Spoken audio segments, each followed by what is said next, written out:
So, you guys, looking at CBDCs today, we say the CBDC lacks significant advantages. So, that's an update from UK politicians. So, live on CoinMarketCap blog, Alexandria article by Connor Sefton. Going to be reviewing this article. And here's your boy Akahilz on Akahilz Tube. So, you guys, welcome back. So, it says politicians in UK have warned the central bank digital currency could present significant challenges for financial stability and the protection of privacy. In a detailed report setting out the pros and cons of a digital pound, the House of Lords Economic Affairs Committee concluded that the CBDC would have far-reaching consequences for households, businesses, and the monetary system for decades to come. So while the authors acknowledged that the CBDC could reduce the transaction fees that businesses pay, savings that could ultimately be passed on to public, there appears to be few other significant advantages for UK consumers. Committee also noted growing concerns that tech giants, including Meta, are taking steps to launch their own digital currencies, but said the introduction of a CBDC may not be a necessary or complete response. There could also be ramifications if consumers hold their savings in digital pounds rather than in a conventional bank account. The potential here is exacerbating financial stability and making it more expensive and difficult to borrow money. Despite the largely negative stance towards CBDCs, the committee said it recognized that consumer payment preferences, technological development, and the choices of other countries may enhance the case for a UK CBDC in the future.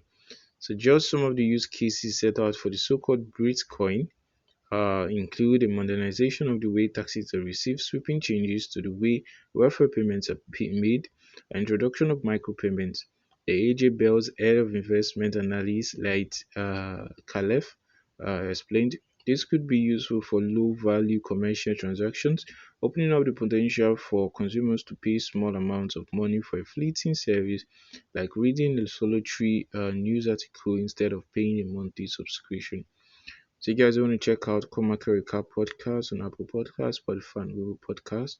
It's usually very informative for crypto users. So checking the reality says data from the Atlantic Council reveals that dozens of countries around the world are currently looking into CBDCs. 9 CBDCs have launched while 14 pilot programs are currently taking place. A further 16 digital assets are in development and 41 nations are at the research stage.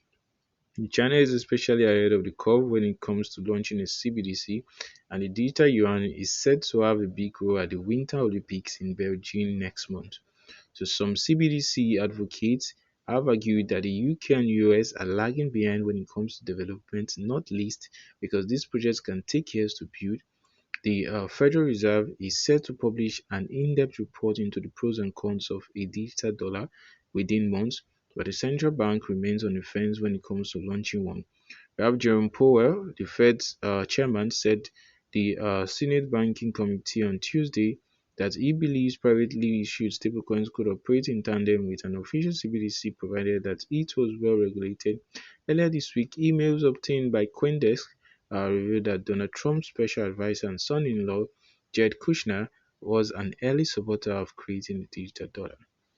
So guys, that's it on this news review. Jubai Keys, I do hope you find this informative. Stay tuned to our YouTube channel for more updates, airdrops, and other perks, guys. If you have any question, kindly let us know. Stay safe, peace out, and much love, guys. Don't forget to subscribe and stay blessed.